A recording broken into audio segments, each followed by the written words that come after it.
ஒருத்தி வந்து சொல்லிட்டு இருக்கா இன்ஸ்டாகிராமில் வாயை திறந்தாலே இந்த பொய் பித்தலாட்டமாக தான் பேசிகிட்டு இருப்பா.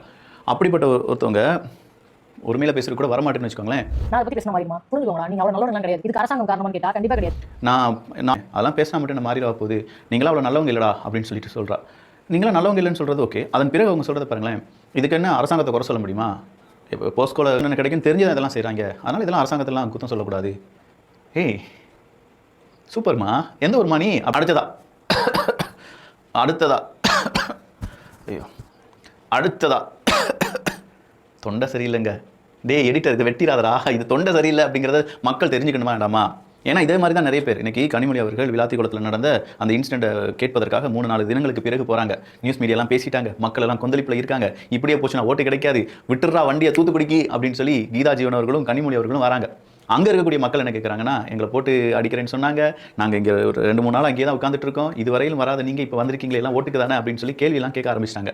ஆனால் அதை நல்லா பார்க்குறவங்களுக்கு தெரியும், கண்டிப்பாக கனிமொழி அவர்களும் கீதா ஜீவன் அவர்களும் விரட்டி அடிக்கப்பட்டிருக்கிறார்கள் அப்படின்னு சொல்லி. பட் என்ன தலைவராக இருந்தாலும் எவ்வளோதான் அவங்கள வந்து பிடிக்காத ஒரு கூட்டம் இருந்தாலும் அவங்க வீட்டுக்கே போய் அவங்க என்ன செஞ்சிருக்காங்க, துக்கம் விசாரிச்சிருக்காங்கல்ல அப்படின்னு சொல்லி கேட்டுக்கிட்டாங்க.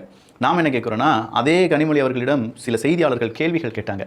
அப்போ கனிமொழி அவர்கள் கொடுத்த ரியாக்ஷன் இருக்குது தெரியுமா? தொண்டை சரியில்லை பாஸ், தொண்டை சரியில்லை. இல்லை நின்று கேள்விக்கு பதில் சொல்வதற்கு அப்படி என்ன பிரச்சனை அப்படின்னு கேட்டால், அது வந்து அவ்வளோதான், தூத்துக்குடி மக்கள் தானே என்ன சொன்னாலும் ஏமாந்துருவாங்கல்ல அப்படிங்கிற ஒரு நிலைமையில் இருக்கும் தூத்துக்குடி மக்கள். கொஞ்சம் பார்த்து இருந்துக்கோங்க மக்கா.